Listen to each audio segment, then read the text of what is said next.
Hello, everyone. I'm Randy Arrington, and welcome to the 38th episode of Page Valley Living. We're here today at Ralph Dean Park to talk to Luray Council candidate Robert Spencer about his first bid for public office. We have allowed candidates for town council to choose the location of their interviews. We had some at their home, some at their office, and last week we were at Yeager Springs. Today we talk with Robert Spencer here at Ralph Dean Park, a place he has spent many hours at as a youth league coach for many years. We'll ask him about his motivation for running for public office, his vision for the future of Luray, and what challenges he thinks lies ahead for the town. Early voting gets underway on Friday, September 20th, and remember there are 3 open seats on the Luray Council, and voters may cast up to 3 ballots among the 5 candidates vying for those seats. So we continue our election coverage for 2024 in conversation with Luray Council candidate Robert Spencer. We'll talk with him in just a moment, but first, let's take a look at this week's headline. And now looking back at the week that was in the Page Valley. Less than 2 months from the election, the race for 3 open seats on the Luray Council has become less contested after candidate Wendy Temple Holtzman officially withdrew her name from contention last week.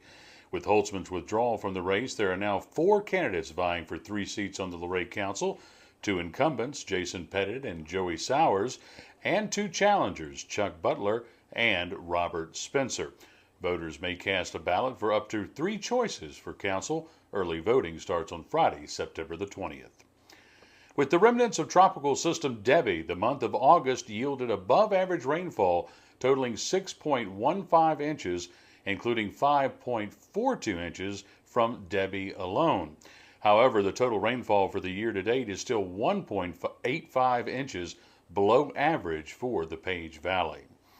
On Monday night, the Luray Council postponed a decision on a parking waiver for the planned development at the former Art Warehouse location on Campbell Street for at least 2 weeks. And the council also adopted and made changes to the lodging house ordinance to restrict the practice in certain zoning districts, as well as other measures to help better regulate the growing trend. In the world of sports, the Luray High School football team lost its second game of the season, 47-7, at home against the Bison of Buffalo Gap. The Bulldogs turned the ball over 3 times and gave up 2 possessions on successful onside kicks by Buffalo Gap, while Gap's junior quarterback Isaac Goff put up 223 yards on 18 carries and 2 touchdowns, while also grabbing an interception on defense. The Luray golf team won a head-to-head match with Stonewall Jackson High School on Thursday by 5 strokes. Sophomore Will Judy shot a team and match low of 41 on 9 holes, his best performance of the season. After dropping 6 straight non-district matches, the Page County volleyball team continued to search for their first win as they dropped their Bull Run District opener Tuesday night 3-1 to the visiting Generals of Stonewall Jackson. And now looking at the weekend ahead in the Page Valley on Friday, September 13th from 6 to 9, it's a Cruise-In Fridays down on 1st Street in Shenandoah. Then from 7 to 9 in the town of Luray, they continue their Evenings on Main concert series with the Hackins Boys at Ruffner Plaza. And then from 7 to 9, it's Trivia Night at Valley Cork in downtown Luray. On Saturday, September 14th, from 9 a.m. to 12, the Daughter of the Stars Farmers Market will be in Luray at 56 East Main Street. And they'll also be down in Shenandoah at Big Jim Park from 9 a.m. to 2. The Shenandoah Half Marathon will be taking place out at Lake Arrowhead this weekend on Saturday.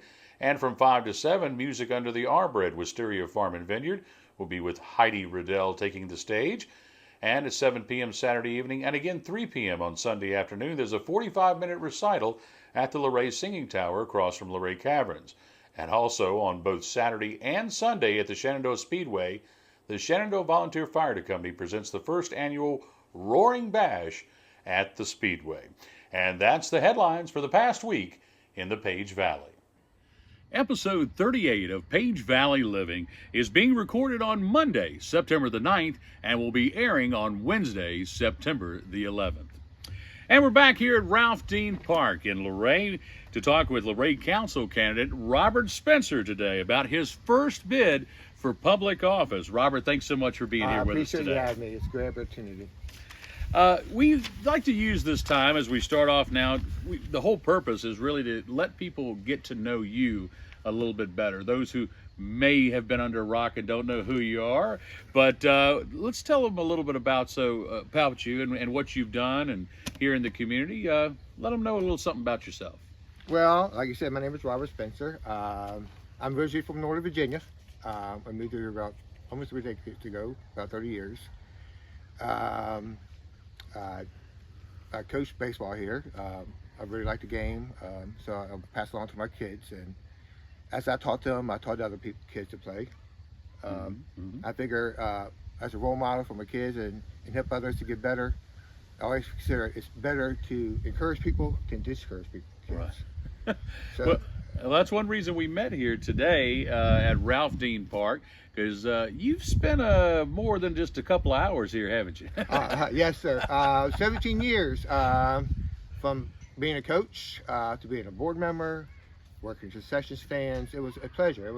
It was a blessing to be able to help the community doing that.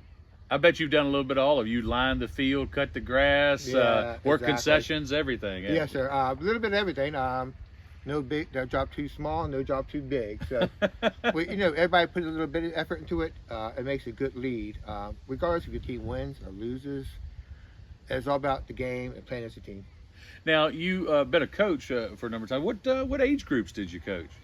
Ooh, just about everything, from T-ball to coach pitch to minors, and sometimes to the junior league when we had the junior league up here. So, from anything from 4 to 5 years old up to 16 to 17 years old. And were you ever like a member of the board for Little League or anything like that? Oh, yes, sir. I was privileged. I'll be honored to have been in the board for like 5 years. Okay. I was part of the board when they we started the stadium over here. Okay, right. Yeah. So that's one time I got to talk to the council myself. So I wasn't expecting it, but it happened. I didn't write down this question, but I'm going to surprise you with one. Your greatest moment as a coach, do you remember that? Was it a championship or a kid that finally figured out how to catch a fly ball? Or coach pitch was my favorite years up here. T-ball was good. It was a learning experience, but watching the kids during the season improve as a coach when you're pitching it to them. And I was supposed to after the season next year about how my team looked like they improved so much. And it does, practice makes perfect. And as long as you encouraging them and pitch them good, because it's hard to hit a bad pitch. But it's a good effort. That's my finest years as coach pitching. One year we had a little traveler team. We went out to Bridgewater, I believe, and we coached in a tournament out there with 7 and 8 year olds. We actually won that tournament. We was on the front page of the newspaper here. So how about that? Yeah, so that was a great experience. I was, you meet new parents and teach the kids, and still today I know a lot of parents. And one of the first players I coached, besides my boys, was named Todd, and he's over 35 now. So it's been 30 years, and I still remember this boy's name. So I really enjoyed coaching. It was a fun part of my life. I had the pleasure for I think I did it for 2 or 3 years, and I also coached a number, sometimes 2 teams at one time. I was coaching different age groups. Coached an 11 and 12-year-old team one time, and I remember a boy on the team. If we had 14 players, he was maybe number 12 or somewhere in that range of his talent. And I remember at the end of the year, I worked with him on fly balls. We were in this tight game, and he sort of went like this and wound up catching the ball. I ran all the way out to center field. Oh, that's awesome. The best moments of the coach, because you have players that been playing for a long time. So your newbies come, I call them newbies, new ones come along, and you see them progressing, and you see them getting better, and they make that hit or that catch, like you said. Yeah, it makes a difference in the world. No better feeling than a kid that hasn't got a hit all year. I don't care if it's a dribbler to first. It's just get contact. Exactly. And like I said, encourage and don't discourage, but don't never give up. But you don't hit the ball, it lets you swing the bat. Very good. I like that, Coach. Now, we talked about youth baseball. What other community groups have you been involved in, community involvement and stuff like that? I've been a part of the Luray Rotans, many offices in there. About 16 years now, 15, 16, I lost track. Oh, wow, okay. Yeah, I've been everything from club president to, they have a zone, 3 clubs, and zone governor. I was in charge of 3 clubs. Okay. It's a great honor to be able to do that. We represent a lot of people in this town. We help a lot, from Page One to free clinic, to schools. There's a lot of things we help with the community. Okay. So it's an honor to do that. We're at the rec center over here with Audrey King. Yeah. I've done a lot of things with him. Sometimes during Christmas or Thanksgiving, handing out dinners, or even doing a tournament they had, little a tournament they had with filling the bean bags. I can't think of his name right now. But you know, it was fun. Chicken and fish cookout things. Okay. Yeah, so it's an honor. And I visit the Page Free Clinic and learn about those and help the rides a couple times. So. Now, you mentioned in the Q&A we had on PVN that you had headed up a volunteer work group to give back to the community, donating time and resources. Tell us more about that. The riding thing, I worked in Northern Virginia at the time at a place called Shoppers Food and Pharmacy. And I was a safety lead and receiver, but also was a guy who fundraiser, help organize, raise money for different community groups. So we did a American Heart Association. Okay. And the funny thing about it, we did it in front of Walmart up here. Okay. So we reached out. We had a couple of volunteers come out, and I was in a big heart. And you know, help the community where you go. It's an honor. I mean, you know, I've been blessed with a lot of things in my life, but giving back to others is more blessings. And well, I tell you, you look like a coach, you talk like a coach. That seems to fit you quite a bit. I'm wondering, why in the world would you put yourself through the torture of running through public office? I've been asked that. To be honest, like I said, I've done a lot of community work here, just not only baseball, through the Ruritans, and I've got ongoing relations with a lot of these groups. With Lois at the Arise, of course, Audrey King at the Rec Center, Amy Painter at the Free Clinic. So if I can get more influence in it, or get more responsibility, and get the town recognized, this is what we need. This is what we're looking for. So, you know, I want to bridge between the community groups into the town council, and that's what I think. I think I'd be good at that. I just just push to help people. What do you think are some of the biggest challenges facing the town right now? You know, I look at health and welfare. I'll mention that on my Q&A questions. We got people need to be going to the free clinic. We have people need food. There's a lot of homeless people that we don't address. You need the schools. We give out to the churches, and it's called backpack program. 125 to 150 bags of food a week. And Arise, they gave out, when I was there at one time, we gave out 108 meals. They gave out 100 meals each day. So it was over 300 meals they gave out. I like our town alone help others like that, but encourage them, you know, we can help them fend for themselves. And, you know, it's also nice to help other people, but do you want them to go and, you know, and supply for themselves? They do too. They do. They want to get better themselves. Well, in my opinion, we have a lot of these, but what do you think are some of the town's greatest assets? I think our assets. We have an asset right here that is beauty. It's these mountains. I mean, it's God's given. We were blessed with this, and we use that. I mean, a lot of tourists come up here, just view the views of the mountain. You come up here, we have this baseball field alone. We get tournaments. There's a lot of local, different areas come around here, and they see the mountains, and they see the fields, and they're like, oh, this is a blessing. And, you know, they love coming here. And when they come here, they visit the town. I have a cousin from Charlotte County, Virginia, who has a son on the travel ball team. They came up to Ralph Dean Park for a tournament. He said this is one of the prettiest places to play baseball he'd ever seen. And they are a baseball family, I'll tell you. Yeah, because you know what? When people come here, they're amazed. They're breathtaking. They see the fields, how nice they are, but they see the mountains. And this is unique. Most fields don't have this. Now, this is a question that I have asked all of the candidates in all of the interviews I've done. If you were handing out a report card, what overall grade would you assign to the current Luray Council? Hate to be mean, C plus or B. C plus or okay? Or, Yeah, I think we need to don't have blinders. We can't have blinders. We can't just worry about Main Street. We have open vision of everything. Yeah. So my thing is we need to treat. I mean, I like tourists, and when they come here, they help us. Help the economy. There it goes. Took a little time to spit out. Helps out, but I think when tourists come up here, what they're looking for is a small town atmosphere. Yeah.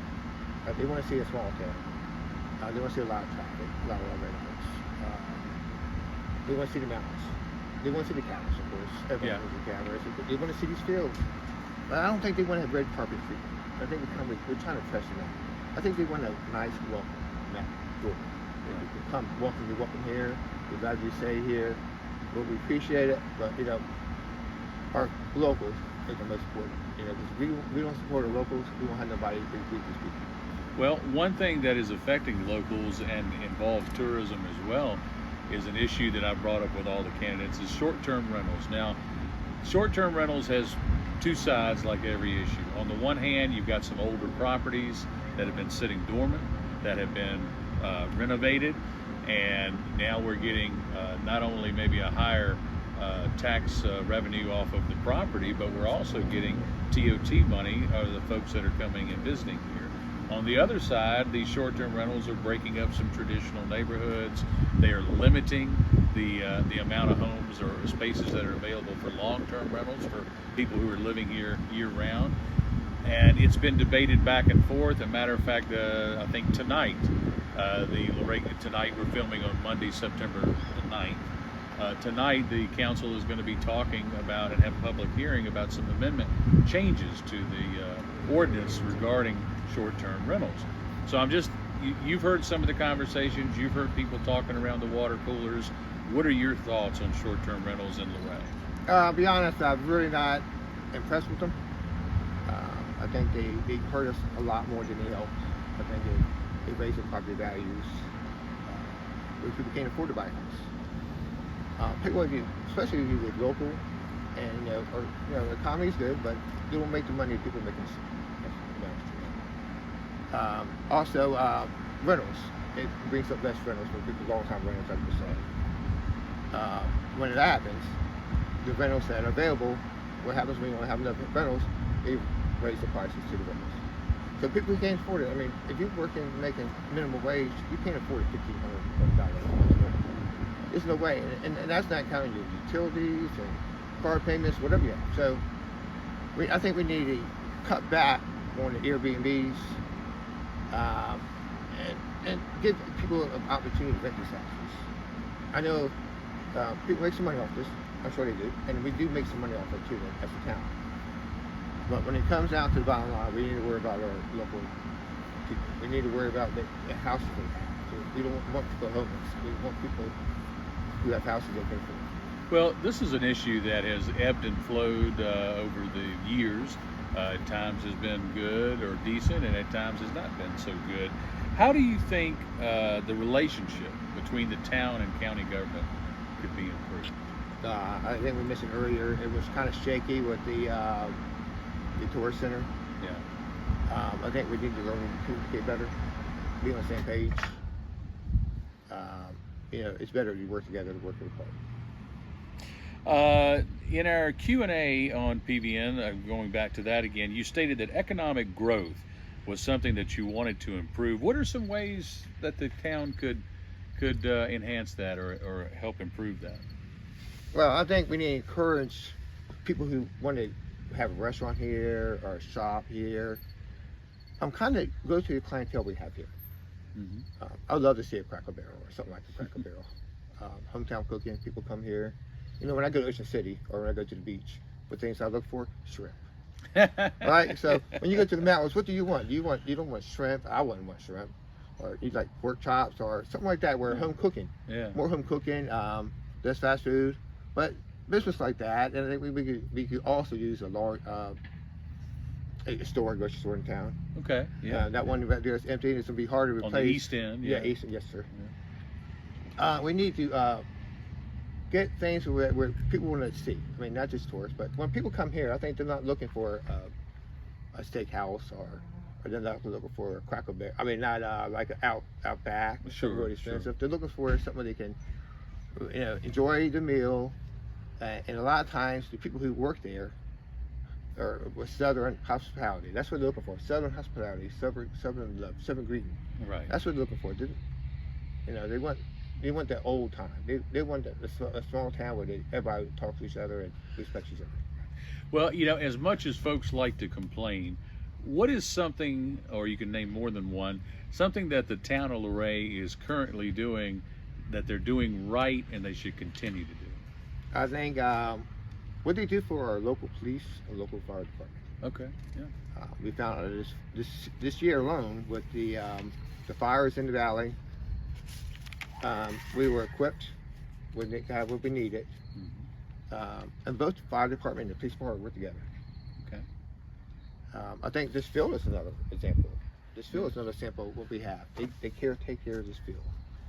It's a nice stadium. Like I said, there's not many stadiums like this around. It's a well-used facility, isn't it? Oh yeah, this not just on the season. It starts sometimes in March or April, but it goes from March to April, goes up to the fall, to the winter.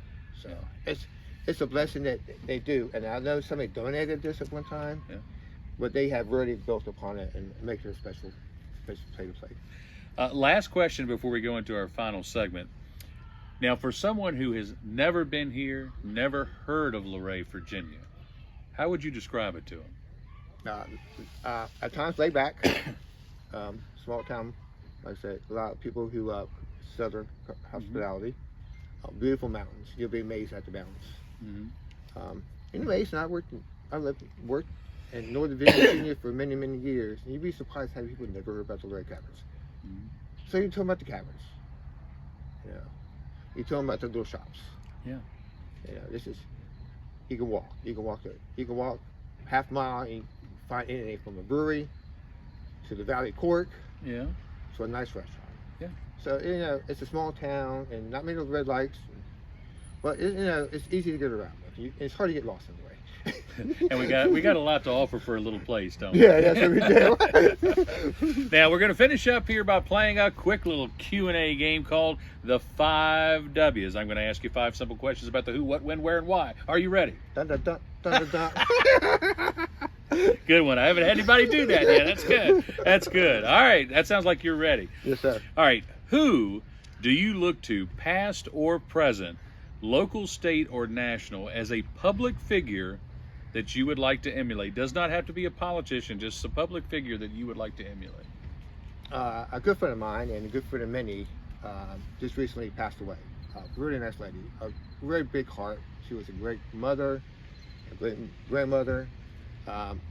She treats strangers like friends and friends like family. She promoted a lot of things in her business for local organizations to charity organizations. Like every Thursday they would have something they would donate. Every time you bought a beer, I say it's a brewery. Every time you bought a beer, they would donate $1 to an organization to help them out. So. And tell us the name of who you're speaking of. Deanna Good, her daughter, and or like a daughter to me. Yeah. Her granddaughter's like a granddaughter to me. Well-respected person, real big heart. Never hear anybody say a bad word about her. So she was a great asset, but that we lost, and we're gonna miss her very well. She's good to be forgotten. If everybody was like her, the world would be a different place, wouldn't it? Oh, I agree. I aspire to be good as her. That's what I try to be, the best I can be. But she actually succeeded. That's a good one. That's a good one. That's a good one. What is the most important duty of a town councilman? Communication. I think unless you talk to the citizens and talk to the local businesses, you don't know what's going on. You can't sit behind a bench or a chair or a courthouse or anywhere. That you got to communicate. You got to get out there and be part of the town. Sometimes you have to go to them. Sometimes you just can't wait for them to come to you. Sometimes you got to go to them. So that's my thing. That's a communication to the locals, and you got to make sure they hear what they need and understand and hear their voices. Very good. Now, let's see, when. And we're looking for a moment, a memory, or maybe an observation that you have, when were you most proud to be a resident of Luray? So one of the most proud moments, and I don't want to press something, we had a mental health walk in town. We had it 2 years in a row. And many people showed up, many different organizations. I think, and no matter what town you're in, you have a mental health challenge, suicide awareness. And there's a number out there called it's 988. It's like a 911, but it's for suicide prevention. And it's 988. 988. You call this number, and there's someone on the other line. Sometimes it's easy to talk to a stranger.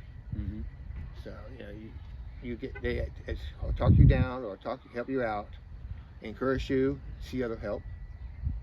I mean, 988 is a number I would recommend. That if I was a town council, I would recommend put on the bills. And when the appeals get toward the bills. So that was one of my bright lights. This we have a lot of mental health awareness. We need to understand people. It's not a shame. It's not an illness. It's an illness. It's not something you should be worried about. Get some help. Very well. Where, besides your home, where is your favorite place to go in Luray? Well, the first 25 years here was here. Oh, sorry. So yeah, I love this park. I really do. I met a lot of my friends up here, and they're still friends. Like I said, I met players who are now policemen, or firemen, or nurses, or they're people who work at Walmart. Yeah. We bond. You feel about bond. You become friends, and like I said earlier, you see players like, "Hey, coach," they still call you coach. Yeah. So this is one of my best places, and I really enjoy it. The view. Yeah. Plus being a coach and being around other friends. Now this is our final question, the why. And this is our wrap up here. Here's your last pitch to the people. So this one, we've been having a little conversation. I want you to tell the people out there who are viewing this, why should Luray voters cast a ballot this fall for Robert Spencer to serve on the Luray Council? Well, I think when the bottom line comes, I'm willing to do whatever it takes to make this town better. I'm willing to go out to the public and listen to them, listen to their needs, hear their voices, and be an avenue to go to the town council.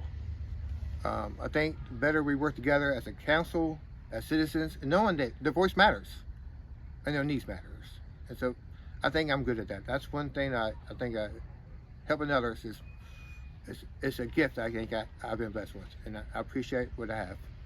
Well, we want to say thank you to Robert Spencer. Thanks for being with us here today. And, we want to thank you for all of your years of helping mold our youth in this community. We want to thank you for all that you have done and all that you will continue to do for our community here in Luray. And I thank you, and I appreciate you doing this interview with me today. Absolutely, absolutely.